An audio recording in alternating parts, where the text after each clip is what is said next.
Do you guys know why women are attracted to men who can make them laugh and guys who can keep them interested in the conversation? The simple reason is it shows intelligence. It not only shows emotional intelligence, but it shows intelligence in a way that you could probably provide future resources to her and her family and or pass on strong genes to her children. Welcome to the Unapologetic Man podcast, the only podcast that's all about self-improvement, confidence, success, women, and being a man without making any apologies for it.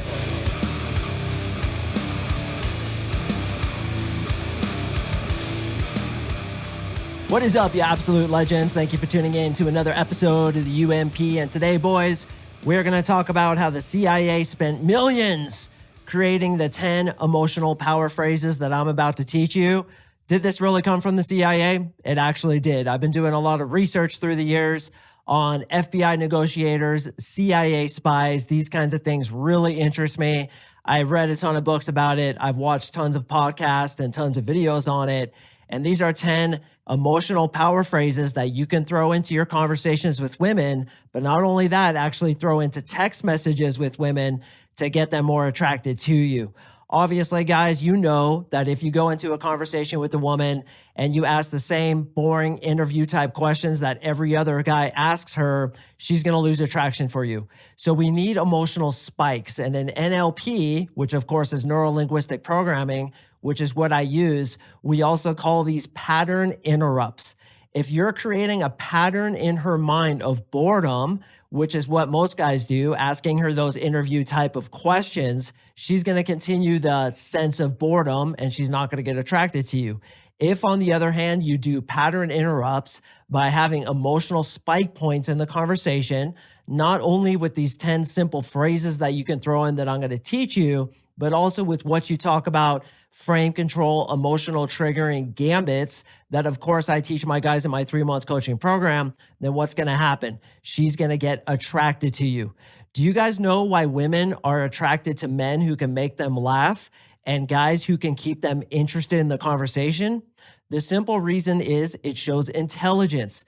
It not only shows emotional intelligence, but it shows intelligence in a way that you could probably provide future resources to her and her family and or pass on strong genes to her children. Women love humor because it signifies intelligence. And women also love emotional spike points because if you can elicit emotions in her, that too points to emotional intelligence. Intelligence is extremely attractive. So rather than trying to show her that you're attractive because you have a degree or something to that point, you have to show intelligence in your conversation by getting her into her emotions. This fundamentally is why it's attractive. And obviously the CIA, as well as other 3-letter agencies, have spent a lot of money figuring this shit out. And I got to say something. That title is literally the best title I've come up with in, what is it now, 640 episodes. The CIA spent millions creating these 10 emotional power phrases. I cannot wait to see what the click-through rate is on that title. And boys, as I always do, I'm going to over-deliver. So let's get into them. Now, to preface this, these are little bits of statements that you say before you talk about something else. So these preface a story, these preface a building intrigue technique, like trying to get her more interested in what you have to say. These are just little spike points that you throw in. So let's go ahead and get with the first one. The first one, which the CIA did research on, is just imagine if. Okay, so let's say you're talking to her and she's complaining about her job or something like that. You could say, for example, just imagine if you had enough money where you could just quit that job and do exactly what you wanted. What would you do if you didn't have to earn money anymore? What would you do with your time? So when you say just imagine if, it opens up a world of possibilities, therefore hitting that emotional spike point, and therefore, yes, raising her attraction for you a little bit, or at the very least, raising her interest in speaking to you more. The next one is, I need your help with something. Now, when I first heard this, I was a little bit doubtful, but as I continued to think about it from an NLP perspective, I could see why that would be an emotional trigger point because, say, for example, I asked you, hey, bro, I need your help with something. It would immediately spike in you curiosity. Well, what do you need my help with? What's so important that you need to bring me into the fold to solve. And that's why this one is so effective. So you could be like, hey, I need your help with something. Would you go to that girl right there and just tap her on the shoulder and let her know that Mark is asking for her just right there? Or, hey, I need your help with something. Try to help me figure out what I could tell my friend Kelly, whose boyfriend made her stay home tonight while he actually went out. I need some help to figure out what I'm going to tell her to deal with this situation. So once again, number 2 is I need your help with something. The third one, and I love this one, is you're probably wondering why. You're probably wondering why. Now, what this does is it creates an open loop in their brain that they need to close. So when you say, you're probably wondering why I came out with those 2 girls, you're probably wondering why I'm talking to you right now. You're probably wondering why I opened you with that specific question. Or you could even say this, you're probably wondering why I'm about to tell you the following story. But stay tuned until the end because I promise you'll discover why that is. And this is what I do to you guys too on the podcast. If you listen really closely, I always tell you guys, stay tuned until the end because I have an awesome secret to share with you. And guys, I'm going to do it to you right now. Literally, brothers, stay tuned until the end because I'm going to teach you an NLP body language technique to make people agree with you. This is so fucking gangster. You're probably wondering what it is, and you're probably wondering why I'm saving it until the end. Well, that's because it's so damn good. I want to keep you listening. I want to keep my statistics strong, therefore getting good search rankings and therefore attracting more people to my podcast. That's why I'm doing it. And you guys obviously saw what I just did. I worked in, you're probably wondering why, into this very podcast. Say that to women, very powerful. Another one I love is, you won't believe this. So let's say you're talking to a girl and it's kind of boring and then you're like, oh, you won't believe this. It's almost like your friend coming up to you and being like, dude, you won't believe what Amy said. I can't believe this. It piques your curiosity, and that's what we want to do to create those emotional spike points, keep her interested in the conversation, especially if she's looking around. You can tell you're kind of losing her. You could throw these in to keep her more engaged. The next one is, I know something about you. Now this, for obvious reasons, is so powerful because it creates curiosity. It creates mystery. What do you know about me? That's immediately what she's thinking. And this too is what I like to use over texting.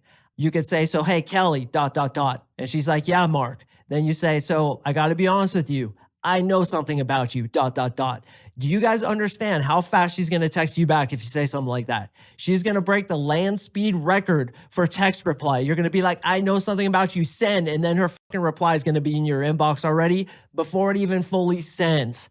You can't even finish the sentence because she's so interested. That elicits curiosity. The next one in the same vein is, I just realized something about you.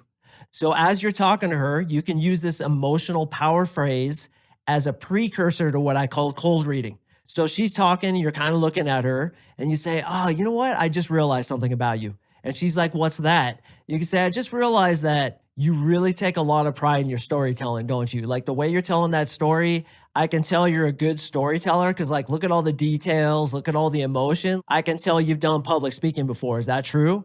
So you do it as a precursor to a cold read. And a cold read is basically you making a statement about her, you making an assumption about her, which is really powerful for attraction. The next one is there's something you need to know. Just imagine, boys, how much curiosity that produces. So for example, you could be like, so, hey, there's something about that bartender you should know. And she's like, what? You'd be like, he doesn't really wash his hands. You know, I've seen him working for hours. I've never seen the guy once run his hands under the water. So if you're going to get anything specifically with some fruit in it, definitely do not get it from that guy because he is dirty. Definitely go to a different bartender. All right. The next one is, oh, I forgot to tell you. So you could be talking to her and you could be like, oh, I forgot to tell you about the fight outside. Did you hear about that? And it gives you the ability to launch into a story. The next one is this, and I love it. You shouldn't know this, but... And oftentimes you could say this to set up maybe some gossip that you're going to tell her or something that she shouldn't know about the bar, the nightclub, wherever restaurant you guys happen to be at, whatever it is. And once again, boys, you can send this over texting. In fact, a lot of these I prefer to send over texting. And as I always say, when it comes to texting, you want to build intrigue. You want to build that mystery so that she comes back and you can get that conversation to stick.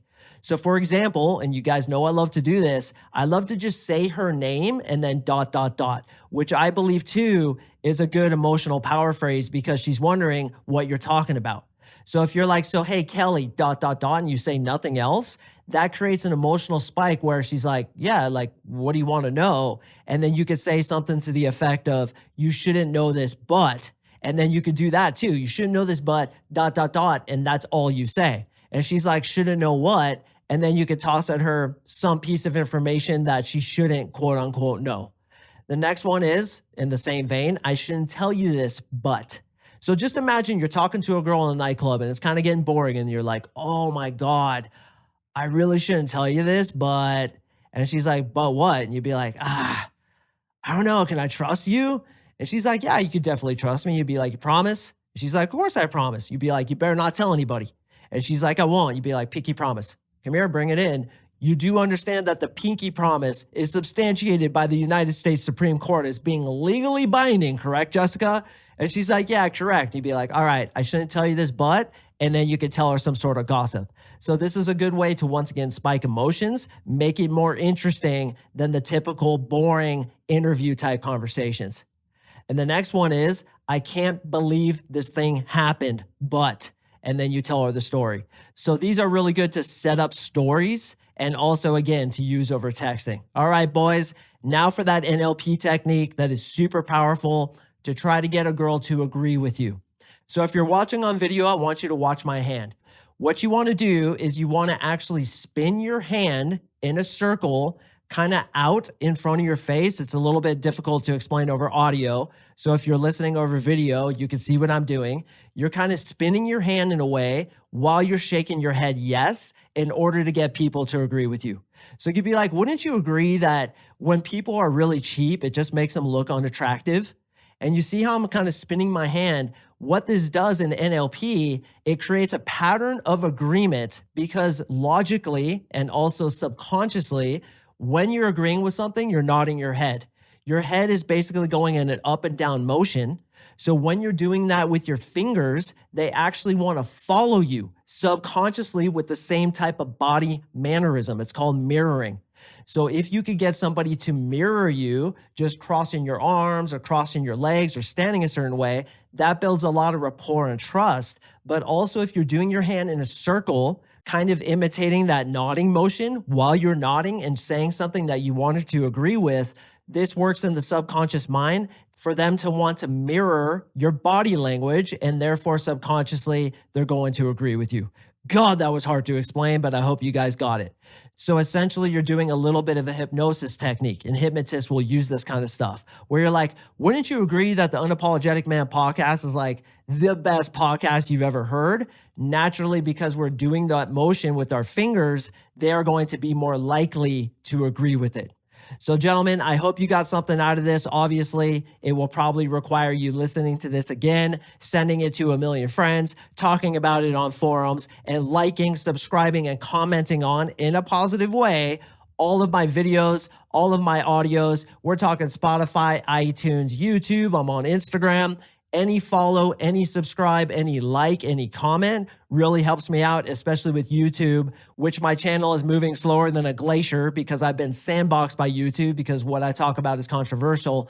Your help there is really, really, really appreciated. And if you're watching on video, you just saw me do that same thing, trying to convince you guys to help me out. So boys, please go through this again, take notes on it, throw it into your conversations with women. And when you see it working, you will know that what I share in the UMP does really work. It gets women more attracted to you because psychology is psychology and attraction is not a choice. Stay tuned for more episodes just like this one. I drop podcasts on Mondays and Thursdays, and I will see you in the next episode.